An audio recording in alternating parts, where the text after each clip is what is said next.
ایک دفعہ انگلی کے اشارے سے ابو لہب نے کہا تھا نبی پاک کو آپ کا ہاتھ ٹوٹ جائے، اللہ نے فرمایا تبت یدا ابی لہب و تب، تو کہتا ہے میرے نبی کا ہاتھ ٹوٹ جائے تیرے دونوں ٹوٹ جائیں گے۔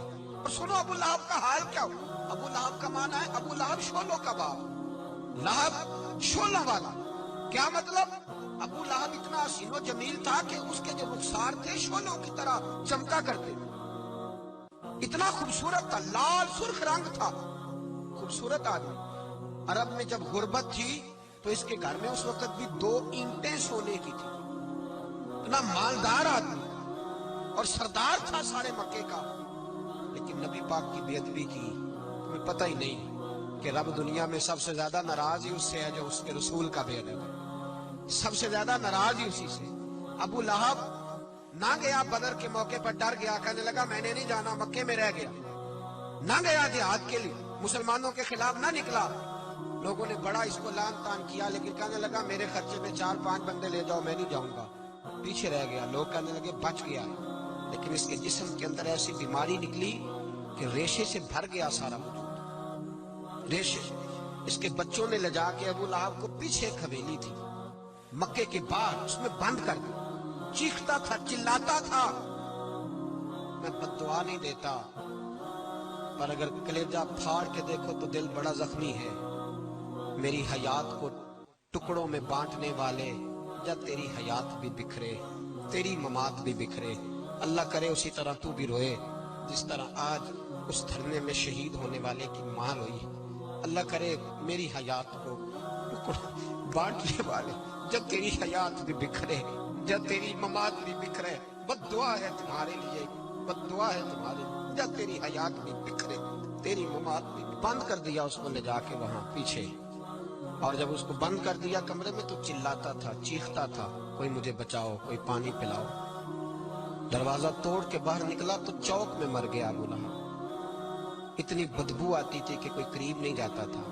چوک میں لاش پڑی تھی، یہ ہے میت کسی بے ادب کی، منہ دکھانے کے قابل نہیں، اور ان کے دشمن پہ لعنت خدا کی، رحم پانے کے قابل نہیں ہے۔ چوک میں لاش پڑی ہے، تبت یدا ابی لہب و تب، چوک میں پڑی ہوئی ہے، کوئی قریب نہیں جاتا۔ اس کے بیٹوں سے لوگ جا کے کہنے لگے تمہارا باپ تھا، شرم کرو۔ ایک ملازم کو پیسے دیے اس کے بیٹے نے، کہا گڑھا کھودو اور میرے باپ کو رسی کے ساتھ پکڑ کے اس میں پھینک دو۔ ایک گڑھا کھودا مکے کی گلی میں، اور رسی کے ساتھ پکڑ کر، رسی کے ساتھ باندھ کر اس کی ٹانگ کو گھسیٹ کر اس گڑھے میں ڈال دیا، اوپر سے مٹی ڈال دی، بدبو کا وہ ڈھیر بند کر دیا۔ ابو لہب مکے کا سردار تھا، پر جانے کہاں مردود دفن ہے۔ لیکن میانی صاحب کے قبرستان میں جاؤ، میانی صاحب کے قبرستان میں وہ علم الدین جسے اپنا نام بھی نہیں لکھنا آتا تھا، ہزاروں لوگ روزانہ اس کی قبر پہ کھڑے ہوتے ہیں اور رسول اللہ کی نعتیں سناتے ہیں۔ جا کے دیکھو تو صحیح، منظر کتنا بدل گیا۔ اور جب غازی علم دین شہید کا جنازہ اٹھا تو امیر ملت پیر جماعت علی شاہ صاحب کی چیخ نکل گئی، اور ڈاکٹر اقبال رونے لگے، اور قائد اعظم تڑپنے لگے، منتیں کرتے تھے محمد علی جناح کہ یارو تھوڑے پیچھے تو ہٹو، میرا بھی دل کرتا ہے میں بھی ذرا اسے کندھا دے لوں، ذرا پیچھے تو۔ محمد علی جناح جیسے لوگ تڑپتے تھے، اور جب قبر میں اترنے کی باری آئی تو ڈاکٹر اقبال نے ہاتھ باندھے، کہنے لگا او دوستو اقبال پہ تھوڑا رحم کھاؤ، اسے میرے ہاتھوں پہ رکھو، قبر میں اتار دیتا، اسے میرے ہاتھوں قوت عشق سے ہر پست کو کر دے، دور میں اس میں محمد سے اجالا کر دے، کہ محمد سے فاتون تو ہم تیرے، یہ جہاں چیز ہے کیا لوح و قلم تیرے ہیں۔ اور اقبال کہنے لگے دیکھو میں شعر لکھتا رہا، اور یہ لوہاراں دا منڈا نمبر لے